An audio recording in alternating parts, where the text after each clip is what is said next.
Bien, vamos a iniciar entonces en un nuevo bloque y en esta oportunidad Ramiro nos trae un nuevo informe para la resistencia. Te escuchamos, querido hermano. Bueno, como se puede ver, se puede observar en la imagen, el país sorpresa era Nueva Zelanda, ¿no? Este país, uno de los tantos, ¿no? De ese grupito de países que se utilizan generalmente para experimentar, ¿no? Como conejillos de India, laboratorios, en varias cuestiones. En su momento tuvimos lo que fue la famosa pandemia, o ya junto con lo que es el negocio verde, ¿no? Estas emisiones cero, esta propuesta, ¿no? De la agenda verde, y claro, Nueva Zelanda con Jacinda Ardern, recordarán esta famosa primer ministra de hace algunos cuantos años, ya por lo menos ganaba notoriedad y renombre en 2020, junto con la pandemia, ¿no? Yendo de un lado a otro a Nueva York a visitar las sedes principales, ¿no? del poder económico, BlackRock, ¿no? Una empleada ejemplar de Klaus Schwab también, ¿no? Del Foro Económico Mundial, pero toda esta idea, como ya también la viene tratando justamente Horacio, a esta cuestión del fracaso de la energía verde, como no, de la, perdón, del negocio verde, no de la energía verde en sí, pero esta búsqueda, ¿no es cierto?, en Nueva Zelanda, ha llegado a su fin. El alcanzar ese objetivo de cero emisiones netas ha llegado a su fin. El país ahora, Nueva Zelanda, planea expandir los yacimientos de gas en alta mar tras la prohibición, desastre, ¿no es cierto?, de las perforaciones petroleras en aquel momento.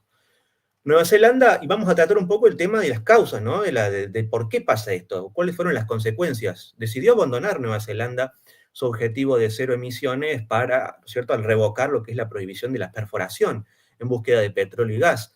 El gobierno, ya Jacinda Ardern no está, por cierto, ese gobierno de fracaso, uno de los peores en la historia, confirmó el gobierno actualmente que el cambio en su último presupuesto en la semana pasada, que reveló planes para invertir varios cuantos millones, ¿no es cierto?, unos cuantos millones en nuevos yacimientos de gas en alta mar. Este cambio marca ese final de una política que era anunciada en su momento por Jacinda, ex primer ministra, ¿no?, ya en el año 2018. En ese momento afirmó que el mundo, decía ella, había dejado atrás los combustibles fósiles. No solamente ella, había varios líderes en aquel momento, ¿no?, sobre todo los alumnos del Foro Económico Mundial, una de ellas, Jacinda.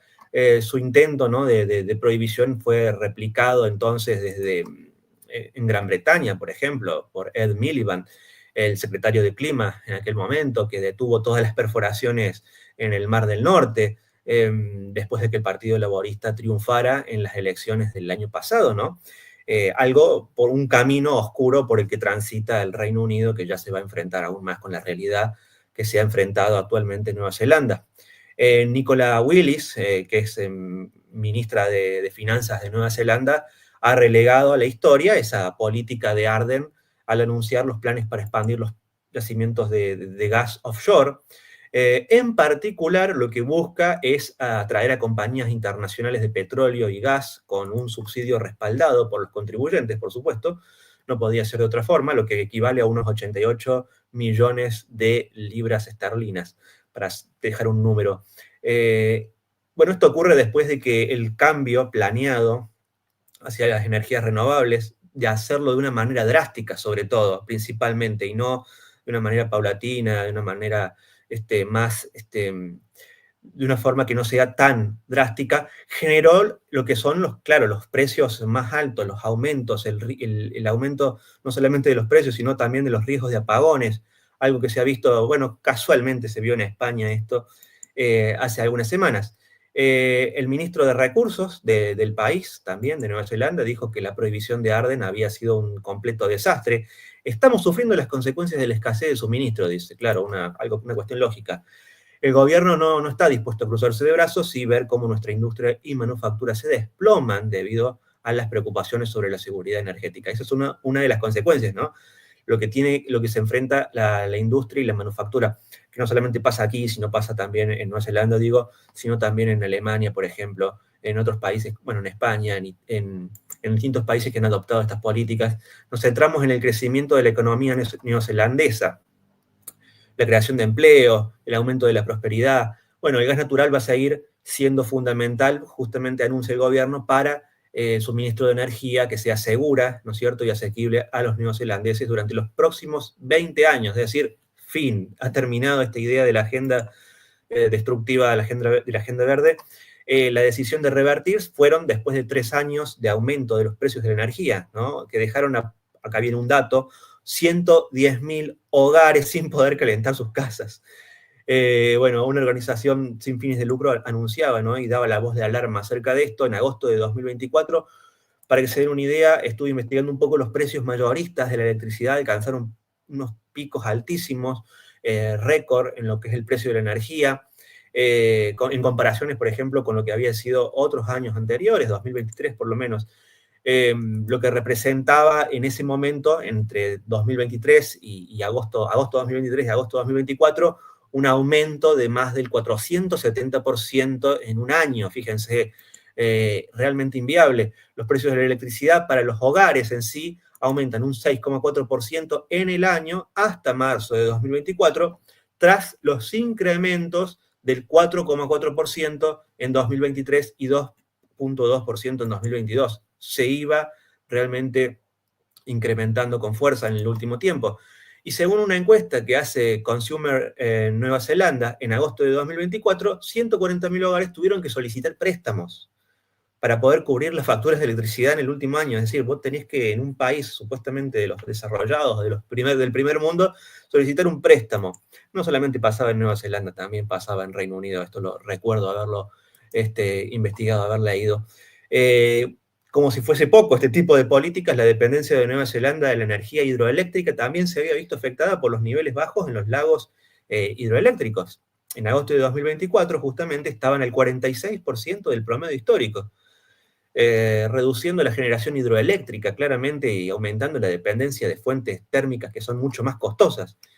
En ese mismo mes de 2024, la generación eólica, por ejemplo, fue inferior, a pesar de que una de la capacidad nacional, que era importante en aquel momento, unos meses antes, y lo que contribuyó también a esa escasez de oferta y el aumento de los precios. Fíjense cómo cómo todo confluye, ¿no es cierto? Se va conspirando, pareciera, entre comillas, la naturaleza para que terminen despertando a lo que es Nueva Zelanda, en este caso el gobierno, que no le quedaba otra que enfrentarse a un cambio drástico.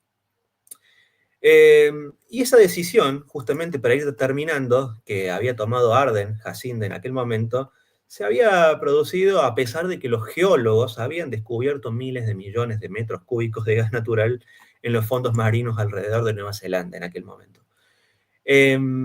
Un abogado del Reino Unido, Sean Rush, que ahora dirige una consultoría, Sean Rush Energy and Infrastructure Law en Wellington, en Nueva Zelanda, dijo: finalmente el gobierno de Nueva Zelanda se armó de valor y reconoció que el cambio climático no es una amenaza existencial, pero sí una economía sin combustibles fósiles. Eso sí es una verdadera amenaza existencial. Por lo que, claro, el gobierno del Reino Unido va a tener que tomar nota de lo que ha ocurrido, de lo que ocurre, por ejemplo, en Nueva Zelanda, cuando se frena la exploración, ¿no? En este caso, la explotación. La inversión se desvanece, las empresas dependientes del gas cierran, los precios de la electricidad se disparan. Una política climática más bien destructora de la economía que constituye, ¿no es cierto?, una amenaza para las economías modernas, sobre todo en la actualidad. Bueno, esto es básicamente lo que nos ha dejado un poco la idea de lo que ha sido este experimento, este laboratorio Nueva Zelanda, que, bueno, todas estas advertencias también son compartidas por expertos en energía, incluso sobre todo en Reino Unido, donde más del 75% de la energía total consumida proviene todavía del petróleo y del gas. Hoy en día, menos de la mitad de esos suministros proceden de aguas del Reino Unido, donde la producción está en un rápido declive tras la prohibición impuesta actualmente, ¿no?, por como les decía, Miliband, el ministro a las nuevas perforaciones. Bueno, lamentablemente se tienen que dar cuenta cuando se estrellan contra un muro, en este caso Nueva Zelanda. Y algo que, bueno, justamente con Horacio que viene tratando hace bastante tiempo y sabe acerca de las consecuencias drásticas que viene trayendo esta política verde apresurada.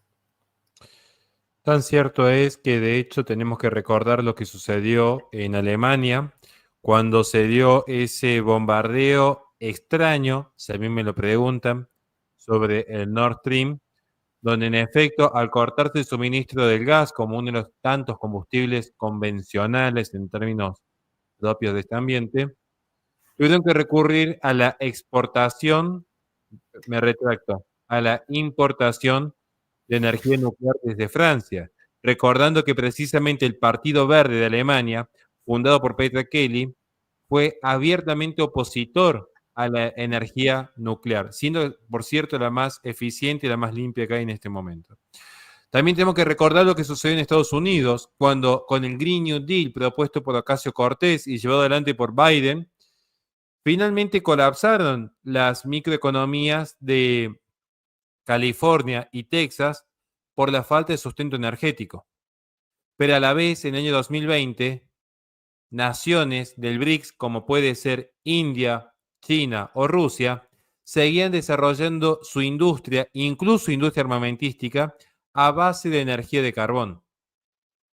Entonces, el problema no es la transición energética en sí, sino cuando se intenta hacer una transición energética de manera arbitraria, verticalista y totalmente desconectada de la realidad política.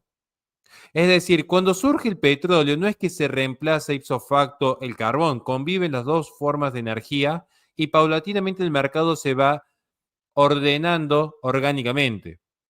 Allí fue la apuesta que le gana Simon a Paul Ehrlich respecto a que se iban a agotar 5 minerales de entre las 17 tierras raras, que no solamente no se agotaron, sino que incluso sus precios bajaron luego de una década. Porque aparece la oferta sustitutiva. Insisto, yo creo que es necesaria la transición energética, pero una transición energética que, así como fue la electricidad con la luz de las velas, al día de hoy todavía existen velas. Porque sabemos que la electricidad no es eterna, a veces puede fallar. Lo mismo estamos hablando en este punto. Yo no estoy en contra de por sí mismo negar el panel solar, más allá de mis salvedades que he hecho con la extracción y el control global que tiene China sobre los 17 metales raros. Pero allí de ese punto no está mal.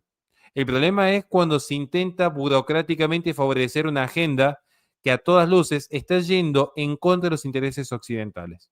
Y allí sí tenemos un problema para aquellos que defendemos ciertos principios soberanistas. ¿Querés aportar algo, Ramiro, antes de terminar? No, justamente como decís, ¿no? Cuando se trata del Estado vinculado con empresas, ¿no es cierto? Todo ese poder económico que lo que busca es un negocio e imponer una agenda por la fuerza y una transición acelerada, que justamente, como decís, se tiene que convivir. Tiene que convivir la energía, ¿no es cierto? El gas, el petróleo, junto con la energía renovable. No hay, es algo realmente importante que así sea, pero cuando vos querés eliminar el resto, bueno, es justamente un día te vas a encontrar con una catástrofe que por suerte no ha pasado a mayores, pero claro, la gente sí lo está sufriendo y la principal preocupación después se ve en la economía, en el bolsillo, ¿no? Así es, y hablando de bolsillo, tenemos que agradecer a la gente que nos ayuda a seguir adelante con este proyecto.